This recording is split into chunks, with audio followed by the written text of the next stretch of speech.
Hello students, welcome back to our YouTube channel. दोस्तों, आज के वीडियो में हम लोग बात करेंगे Jharkhand polytechnic first semester physics का वीवीआई इंपॉर्टेंट क्वेश्चन। दोस्तों, आज के वीडियो में हम डिस्कस करेंगे कि कौन से क्वेश्चंस जो हैं, चाहे वो ऑब्जेक्टिव हो सब्जेक्टिव हो, बहुत बार पूछे जाते हैं। मैं इस वीडियो में आप सभी को बताऊँगा कि वो क्वेश्चंस इंपॉर्टेंट क्वेश्चन बताऊँगा जो कि लगभग प्रीवियस ईयर में पूछे जा चुके हैं। हर बार वो क्वेश्चंस जो होते हैं रिपीट होते हैं, तो मैं आज के वीडियो में सब बताऊंगा। तो वीडियो को पूरा देखिएगा और बने रहिएगा हमारे चैनल में। और एक बात, अगर आप हमारे चैनल में नए हैं तो चैनल को सब्सक्राइब कर लीजिएगा, क्योंकि ये चैनल स्पेशली पॉलिटेक्निक स्टूडेंट्स के लिए बनाया गया है। तो आइए शुरू करते हैं आज का वीडियो। सबसे पहले आप यहाँ क्वेश्चंस देख रहे हैं कि मैंने जो है प्रीवियस ईयर क्वेश्चंस खोल के रखा हुआ है 2018 का। तो इसी में आपको बताने वाला हूँ कौन से इंपॉर्टेंट क्वेश्चंस हैं। आप उतना अगर कर लेते हैं तो लगभग आपका बैक लगने का चांस नहीं होता है, और बहुत अच्छे से आप कर लीजिएगा तो आपका नंबर भी बहुत अच्छा आने वाला है। तो आइए शुरू करते हैं। तो सबसे पहले हम लोग ऑब्जेक्टिव क्वेश्चन शुरू करते हैं। तो यहाँ पर देखिए क्वेश्चन नंबर 1 जो है, how many significant digits are in 0.04058। इसमें कितने सिग्निफिकेंट्स नंबर हैं? तो यहाँ पर देखिए सिग्निफिकेंट्स नंबर जो है वो है 4। तो इसका राइट आंसर क्या हो जाएगा? Answer option A. देन हम लोग, आपको तो पता है, इससे पहले वाला वीडियो में मैं बता चुका हूँ, सिग्निफिकेंट से एक क्वेश्चन फिक्स आते हैं। देन हम लोग बात करते हैं क्वेश्चन नंबर 2।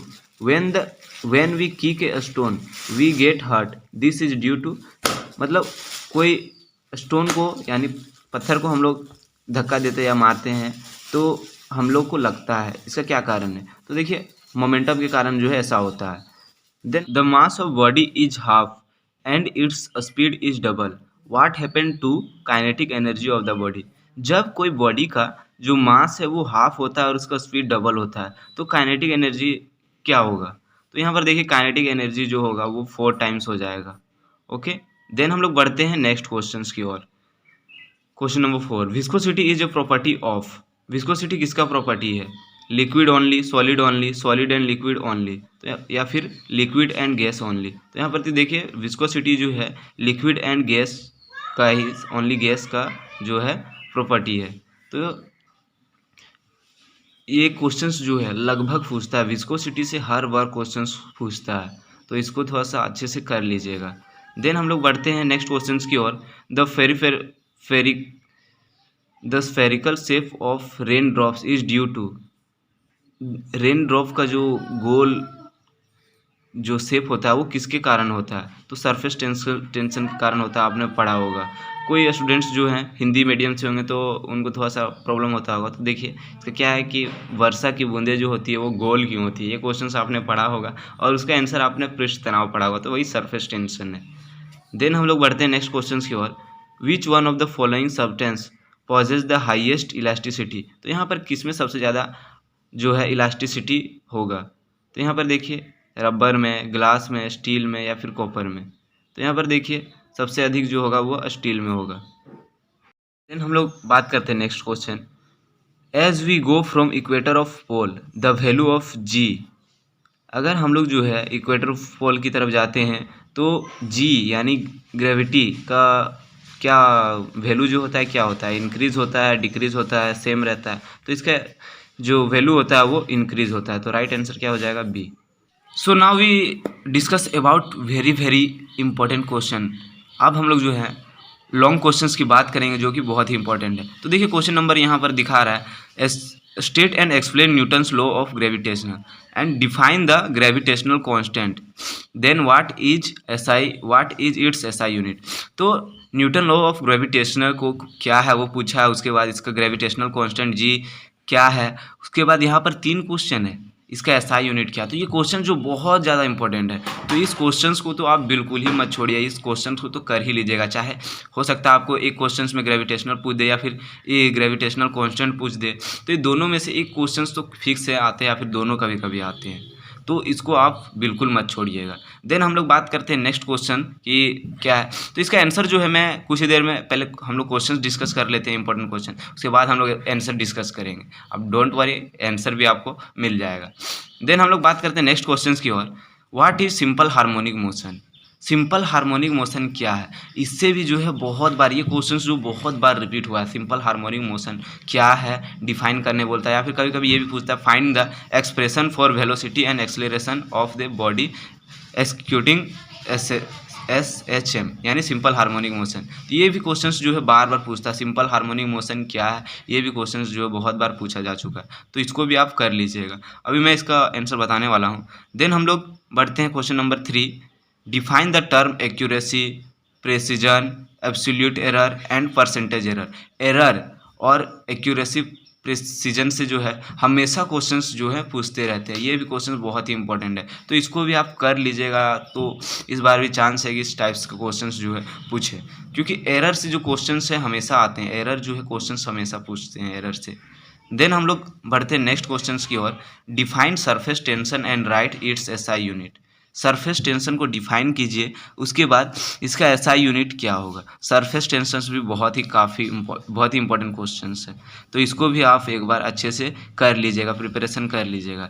देन हम लोग बढ़ते हैं नेक्स्ट क्वेश्चन की ओर। तो यहाँ पर देखिए state and explain Newton's law of motion, ये तो और ही ज़्यादा इम्पोर्टेंट है, इसको तो आप बिल्कुल मत छोड़िएगा। और ये तो काफ़ी इजी है, इसमें क्या करना है आपको, न्यूटन्स के लॉ जितने हैं 3 लॉ है वो सबको एक्सप्लेन कर देना है, बता देना है। तो ये भी क्वेश्चंस को आप कर लीजिएगा। अभी जो मैं क्वेश्चंस बता रहा हूँ ये बहुत ही ज़्यादा इंपॉर्टेंट क्वेश्चन है, आप इतना कर लेते लगभग इनमें से क्वेश्चंस तो फिक्स है कि पूछेंगे। देन हम लोग बढ़ते हैं क्वेश्चन नंबर 4 की ओर। 4 का B, what is the concept of scalar and vector quantities. यहाँ पर देखिए स्केलर और वेक्टर से क्वेश्चंस भी पूछते हैं हमेशा, कभी कभी पूछ देगा what is the difference between scalar and vector quantity. तो इसमें स्केलर और वेक्टर क्वांटिटी से भी हमेशा क्वेश्चंस पूछते हैं, और इसका अधिकतर क्वेश्चंस जो है डिफरेंस पूछता है इसमें। नेक्स्ट क्वेश्चंस, तो क्वेश्चन नंबर अब हम लोग 5 देखते हैं। क्वेश्चन नंबर 5 देखिए क्या है, define acoustics. What are the condition for good acoustics. Acoustics क्या है और इसका अच्छा होने का क्या कंडीशंस है, तो वो सब ये वाला भी क्वेश्चन पूछते हैं, तो इसको भी थोड़ा मोड़ा आप देख लीजिएगा। अभी तो मैं डिस्कस करने वाला हूँ सारे आंसर जो है अभी मैं आपको बताने वाला। उसके बाद ये क्वेश्चन बहुत ही इंपॉर्टेंट है। देखिए क्वेश्चन जो है, question explain the different modes of transmission of heats with example. आपको जो है हीट का डिफरेंट मोड्स ड्राइव करना, एक्सप्लेन करना है, और उसको एग्जाम्पल के साथ आपको एक्सप्लेन करना है। तो ये क्वेश्चन हीट्स चैप्टर से यही क्वेश्चन जो है पूछता है। लगभग आपने प्रीवियस ईयर क्वेश्चन में देखा होगा, तो यही क्वेश्चन रिपीट होता होगा, लगभग यही ट्रांसमिशन ऑफ हीट को ही पूछता है। उसके बाद हम लोग बात करते हैं नेक्स्ट क्वेश्चन, जो कि बहुत बहुत बहुत ज़्यादा इंपॉर्टेंट है। आप इस पर 3 स्टार 5 स्टार आप पहले से लगा के रखिए, 5 स्टार से नीचे मत लगाइएगा, क्योंकि बहुत ज़्यादा इंपॉर्टेंट है ये। Define work energy and power. What is work energy principal. तो यहाँ पर आपको जो है वर्क एनर्जी पावर को जो है डिफाइन करने बोला। फिर कभी कभी बोलेगा what is the difference between work energy and power. इन तीनों के बीच जो है कभी कभी डिफरेंस भी पूछ देगा आपको, तो इसका आंसर जो है आप एक ही चीज़ लिखिएगा। अभी मैं आंसर बताने वाला उसी को आप लिख दीजिएगा, तो तीनों में आपका सूटेबल हो जाएगा। उसके बाद हम लोग बात करते हैं नेक्स्ट क्वेश्चन, कि ये भी क्वेश्चन जो है बहुत ज़्यादा इम्पोर्टेंट है। क्वेश्चन नंबर 7, तो इसमें देखिए define stress and strain and there types. Stress और स्ट्रेन क्या है और इसका प्रकार कौन कौन से है, तो उसको डिफाइन करना। ये भी बहुत इंपॉर्टेंट क्वेश्चन है, क्योंकि लगभग एग्ज़ाम में प्रीवियस ईयर में भी आप देखेंगे क्वेश्चंस रिपीट होते रहते हैं, तो इन क्वेश्चंस का जो है अधिकतर चांस बन रहा है कि इस बार भी जो है एग्ज़ाम में आए। अभी मैंने जितना भी क्वेश्चंस बताया, तो इसको थोड़ा सा प्रिपेयर कर लीजिएगा। भले ही दूसरे क्वेश्चंस को प्रिपेयर नहीं कीजिए, लेकिन इन क्वेश्चंस को आप जो है अच्छे से प्रिपेयर कीजिएगा, बिल्कुल मत छोड़िए इन क्वेश्चंस को, क्योंकि इन्हीं क्वेश्चंस में से थोड़ा सा टाइप को चेंज कर करके यही क्वेश्चंस आता है। तो अब मैं स्टार्टिंग से अब हम लोग जो है आंसर शीट डिस्कस करते हैं। तो आइए सबसे पहले हम लोग आंसर डिस्कस करते हैं। तो आप लोग कमेंट में बताइएगा कि आपको जो है ये आंसर शीट कैसा लगा। अगर आप सिर्फ इंपॉर्टेंट क्वेश्चंस चाहते हैं तो कमेंट में बताइए कि सिर्फ मैं इंपॉर्टेंट क्वेश्चंस का वीडियो बनाऊंगा, या फिर आप विथ आंसर शीट चाहते हैं तो विथ आंसर शीट भी आपको बताऊंगा। लेकिन आप कमेंट जरूर कीजिएगा, कमेंट कीजिए कि आपको किस फॉर्म में चाहिए। और प्रत्येक सब्जेक्ट्स का जो है मैं इंपॉर्टेंट क्वेश्चंस करवाऊँगा। किसी किसी सब्जेक्ट्स का आपको अगर चाहिए ज़्यादा इंपॉर्टेंट है तो मैं उसका आंसर शीट भी कराऊंगा। और अगर आपको जल्द सिर्फ क्वेश्चंस चाहिए तो क्वेश्चन भी पूछिए, सिर्फ मैं क्वेश्चंस क्लियर करवा दूँगा। तो वीडियो काफ़ी लंबा होने वाला है, तो आप लोगों के लिए मैं इतने महीने से वीडियोस बना रहा हूँ इंपॉर्टेंट क्वेश्चंस को छाँट-छाँट के। तो आप प्लीज़ चैनल को सब्सक्राइब, लाइक और कमेंट ज़रूर कीजिएगा और अपने दोस्तों को शेयर करना बिल्कुल मत भूलिएगा। बस आपको छोटा-सा काम करना है, क्योंकि मैं आपके लिए इतना मतलब मेहनत कर रहा हूँ, तो आपका भी तो थोड़ा-सा, आपको ज़्यादा हेल्प नहीं करना है, थोड़ा-सा हेल्प करना है। तो बस वो चीज़ कर दीजिएगा, आप समझदार हैं, आपको तो समझदारी है आपके अंदर, तो वो चीज़ कर दीजिएगा। तो चलिए हम लोग आंसर शीट देखते हैं। तो देखिए, Newton's law of gravitation state that every particles in the universe attract every other particles with a force which force is directly proportional to the product of their masses and inversely proportional to the square of distance between them। तो देखिए gravitational force क्या है। तो अगर simple में बात की जाए कि दो बॉडी है या फिर दो कोई बॉडी है, उसके बीच जो अट्रैक्शन फोर्स होता है, फोर्स ऑफ अट्रैक्शन होता है, एक दूसरे को क्या करते हैं, अट्रैक्ट करते हैं। तो उसी फोर्स को क्या बोलते हैं हम लोग, ग्रेविटेशनल फोर्स बोलते हैं। ये इजीली है, इस शॉर्ट में आपको समझना है। अगर कोई पूछे तो ग्रेविटेशनल फोर्स क्या है, तो क्या है कि दो पार्टिकल्स है या फिर दो बॉडी है, तो वो दोनों बॉडी जो क्या करते हैं, एक दूसरे को अपने ओर अट्रैक्ट करती है, यानी अपने और जो attract force of attraction apply करता है, तो उस फोर्स को क्या बोलते हैं, ग्रेविटेशनल फोर्स बोलते हैं। तो देखिए यहाँ पर हम लोग एक दूसरे तरीके से समझ सकते हैं कि दो पार्टिकल्स है, मान लीजिए दो पार्टिकल्स है और इसके बीच जो है कुछ डिस्टेंस होगा और इसका नाम दे देते हैं m1 मास 1 मास 2, ठीक है ना। अब न्यूटन्स लॉ क्या बोलता है, न्यूटन्स लॉ ऑफ ग्रेविटेशन क्या बोलता है कि दो पार्टिकल्स है, दो मासेस है, तो उनका जो यहाँ पर क्या लिखा हुआ है, दोनों तो एक दूसरे को अट्रैक्ट करेंगे विथ ए फोर्स, और वो फोर्स क्या होगा, जो फोर्स से वो लोग अट्रैक्ट करेगा, तो वो फोर्स क्या होगा, तो देखिए वो फोर्स जो है directly proportional to the product of their masses. तो फोर्स जो हो जाएगा directly proportional to m1 and m2, क्या मास 1 और मास 2 का प्रोपोर्शनल हो जाएगा। और जो इनके बीच का जो डिस्टेंस है, जिसको हम लोग मान लेते हैं r, और ये जो होगा डिस्टेंस जो होगा वो inversely proportional to the r square, यानी मतलब इसका जो होगा डिस्टेंस जो होगा उसका स्क्वायर हो जाएगा और इन्वर्सली प्रोपोर्शनल होगा। तो इसको आप उतना, अभी आपने तो इसका थ्योरी पढ़ा होगा, तो मैं सिर्फ आपको इसका ये बता देता हूँ। तो अब इसका डेरिवेशन आप इस तरह से कर सकते हैं। देन यहाँ पर जो है कुछ और हम लोग देखते हैं, डेरिवेशन करने के बाद जो है हमको इस फॉर्म में मिलता है, इस फॉर्म में मिलता है। उसके बाद हम लोग जो है देखिए वेयर जी इज कांस्टेंट, और जी क्या है, जी का यहाँ पर जी क्या है, ग्रेविटेशनल कांस्टेंट है और फिर यूनिवर्सल कांस्टेंट है, और इसका वैल्यू जो होता है 6.67 इंटू 10⁻⁻11 न्यूटन मीटर स्क्वायर पर kg स्क्वायर, यहाँ पर लिखा हुआ है। तो देख ले इसका वैल्यू जो है 6.67 इंटू 10⁻⁻11 न्यूटन मीटर स्क्वायर पर kg स्क्वायर। उसके बाद आप उसमें जो है आप डायमेंशनल फार्मूला भी लिख सकते हैं, डायमेंशनल फार्मूला आपका यहाँ पर दिया हुआ है, तो आप इसको लिख लीजिएगा। देन हम लोग बढ़ते हैं नेक्स्ट। तो यहाँ पर एक और इसमें छोटा सा टर्म, इसको भी कभी कभी पूछ देता है, डिफाइन द ग्रेविटेशनल कांस्टेंट जी। तो हमने इससे ऊपर में पढ़ा ग्रेविटेशनल कांस्टेंट जी, तो उसी को डिफाइन करना है कि ग्रेविटेशनल कांस्टेंट जी क्या है और इसका ऐसा यूनिट भी। तो देखिए the universal constant gravitational constant में be define as the force of attraction between two bodies. तो दो बॉडीज़ के बीच का जो अट्रैक्शन है उसी को हम लोग क्या बोलते हैं, ग्रेविटेशनल कांस्टेंट बोलते हैं। इसको आप इतना ही लिख सकते हैं। उसके बाद आप एसआई यूनिट के तौर पर आप दे सकते हैं इसका। उसके बाद जो हम लोग नेक्स्ट आंसर शीट देखते हैं, डिफाइन सिंपल हार्मोनिक मोशन, यानी SHM, सिंपल हार्मोनिक मोशन को डिफाइन करना। तो हम लोग डिफाइन करते देखिए, simple harmonic motion is a periodic motion in which restoring force is directly proportional to the displacement of body from the equilibrium position and is always direct towards the equilibrium position. Then F equal to minus kx। then the force is called restoring force and here k is the force constant और spring constant. बस आप इतना लिख के जो है आप इसको डिफाइन कर सकते हैं। देन थोड़ा सा और इसको लंबा करने के लिए आप लिख सकते हैं, the negative sign indicates that the direction of force is always opposite. आप इतना तक आप लिख सकते हैं, बस आप इतना तक लिख दीजिएगा तो आपका अच्छे नंबर आ जाएंगे, तो इसको आप लिख लीजिएगा। देन हम लोग बढ़ते हैं नेक्स्ट क्वेश्चन आंसर शीट की ओर। Define the term accuracy and precision. तो यहाँ पर देखिए एक्यूरेसी को डेफिनेशन यहाँ पर दिया हुआ है। Accuracy is the arrangement of the result of a measurement with the true value of measurement quantity. The accuracy of instrument is its ability to give correct result. Then इसको आप कुछ और लंबा करने के लिए आप ऐसा भी इसको कुछ और पॉइंट्स लिख सकते हैं। The accuracy of measurement depends upon the quality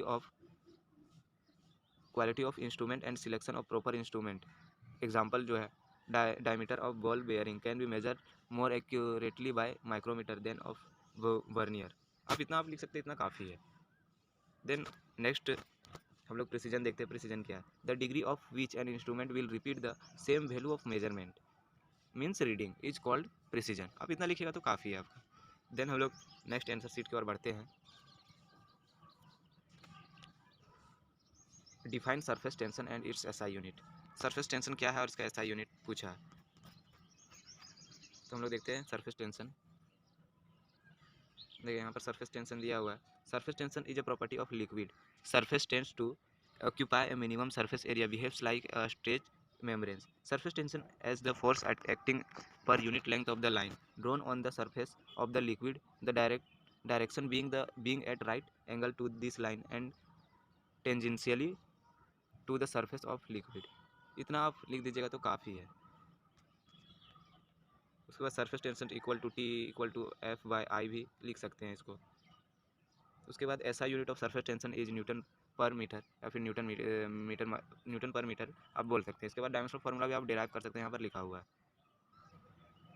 उसके बाद न्यूटन्स लॉ ऑफ मोशन, हम लोग न्यूटन्स लॉ ऑफ मोशन को ड्राइव करते हैं। तो देखिए न्यूटन्स लॉ ऑफ मोशन में आपको कुछ नहीं लिखना है कि there are 3 law of Newton motion. तो 3 नियम है उसको लिखना है। उसके बाद पहला दूसरा तीसरा करके लिख देना और तीनों को डिफाइन कर देना। तो यहाँ पर देखिए इसका डेफिनेशन मैंने दे दिया है। तो पहला क्या है? Every body continue in its state of rest और uniform motion in a straight line. तो इसको आप लिख लीजिएगा, यहाँ से स्क्रीनशॉट कर लीजिएगा। तो मैं आपको बता देता हूँ कि फर्स्ट मोशन क्या है, कि कोई भी पार्टिकल जो है जो अपना जो भी अवस्था में है उसको चेंज नहीं करना चाहता, जो भी पोजीशन में है उसको चेंज नहीं करना चाहता है। यानी अगर कोई बॉडी जो है रेस्ट में है तो वो रेस्ट में ही रहना चाहता है, अगर कोई बॉडी मोशन में है तो मोशन में ही रहना चाहता है। कब तक? जब तक कि उस पर कोई एक्सटर्नल फोर्स यानी बाह्य फोर्स जो है ना लगे।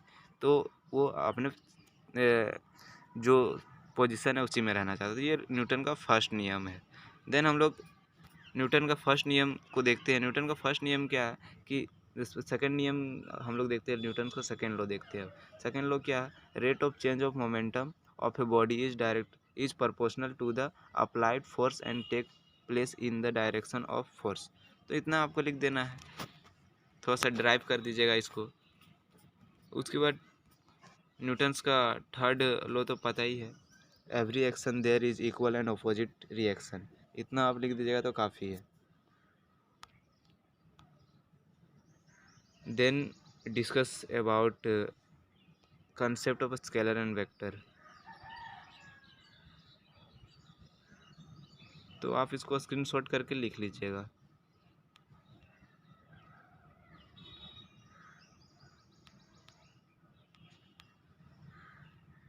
उसके बाद work energy and power. Work energy and power जो है आपका, आप अगर डेफिनेशन भी पूछा तो सेम इसी को लिख दीजिएगा। अगर डेफिनेशन अगर नहीं पूछा, अगर डिफरेंस पूछा तो इसको ही लिख दीजिएगा। तो इसको स्क्रीनशॉट करके आप कॉपी में लिख लीजिए, इसको याद कर लीजिएगा। देन बहुत जल्द जो है नेक्स्ट वीडियो जो है मैं इंपॉर्टेंट क्वेश्चंस लेकर आऊँगा। तो कमेंट कीजिएगा कि आपको विथ आंसर शीट चाहिए या फिर ओनली क्वेश्चंस चाहिए।